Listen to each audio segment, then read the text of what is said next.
Andito ulit ako sa isang area na ang area is sa ilalim ng mga puno. Very relaxing kasi guys, 'di ba? Kung titingnan mo. Ayan oh. Ayan. Tingnan mo naman yung area.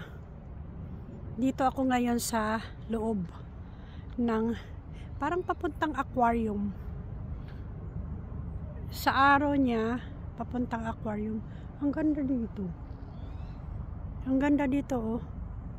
Mahilig ba kayo sa mga nature? Yung mga ganito na view? Ako mahilig ako sa mga ganito, eh. Alam niyo nung dumaan ako sa Jasper. Nung dumaan ako sa Jasper, ano yon? 10 to 12 hours drive mula doon papuntang British Columbia. Ni isang pikit mata or antok hindi ko man lang naranasan na maantok kasi ang ganda ng view. Nainis nga ako kasi hindi ko man lang makunan yung kalsada kasi wala akong dala ng mga cellphone lang dala ko, wala akong action cam na iwan dito sa British Columbia, so wala magre-record, di ba? Kaya wala, in-enjoy ko na lang. Ang ginawa ko kasi rainy, ang ginawa ko hinto-hinto lang ako magpa-park, tapos kunting lang, pero hindi rin maganda kasi ulan. Ngayon pagpasok ng British Columbia, ang ganda-ganda talaga. Ang problema lang kasi 140 na yung speed limit. Meron nga sila runaway, eh. Kung nagkamali ka, dito ka sa gilid, runaway ka talaga. Para kung gusto mong 160 takbo mo, dito ka, tumabi ka. Ang ganda ng area, oh.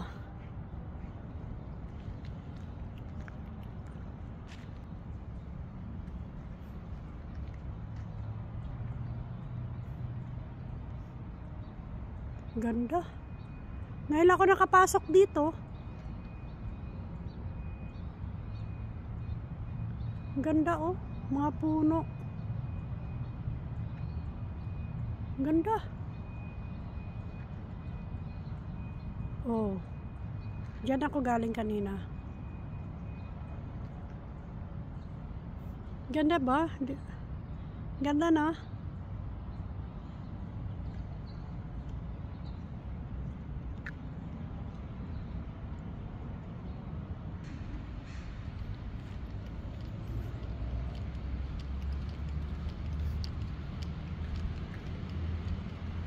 Lagas na yung lagas na yung mga dahon-dahon. Kasi umulan din kagabi. Ang lakas din ng ulan kagabi, kaya wala. Hindi mo makikita na yung ganda ng mga dahon kung panay ang ulan. Kasi nalalagas din, eh. Ayan, nakaabot na ako dito. Parang hindi na ata to papunta sa aquarium. Actually, hindi naman ako papasok sa aquarium, eh. Tinuloy-tuloy ko lang to. Ando doon, nalampasan ko na yung nalampasan ko na yung para sa aquarium. Ayan, oh. Tingnan mo yan.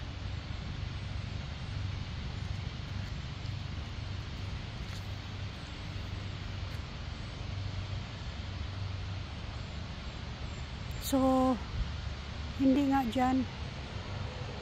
Iba tong iba tong napasukan ko, guys. Talagang exclusive to, puro puno lang.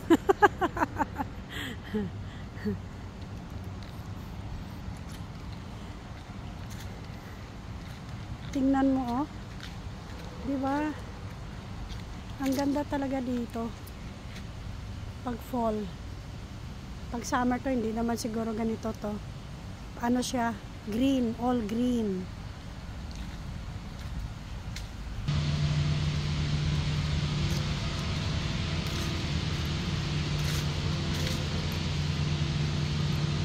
Grabe guys, oh.